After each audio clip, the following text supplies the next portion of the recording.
Then, in the section profile parameter, you can choose the stringer's profile. For example, you can select Profile C-channel C254 by 76. If the stringer's orientation is incorrect, use the Flip Section Profile option to reverse the side. The Structural Depth on Run parameter determines the stringer's position relative to the stair run. Changing this value will move the stringer up or down.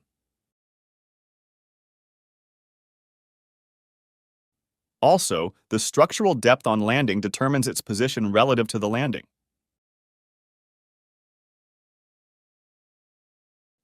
The total depth shows the overall depth of the selected profile, and the width parameter controls the width of the stringer profile. These parameters are grayed out because we picked a C-channel profile for the stringer with a predefined size. However, if we selected default as the section profile, a rectangular stringer profile would be applied, and the total depth and width parameters would become active, allowing us to adjust the stringer's depth and width.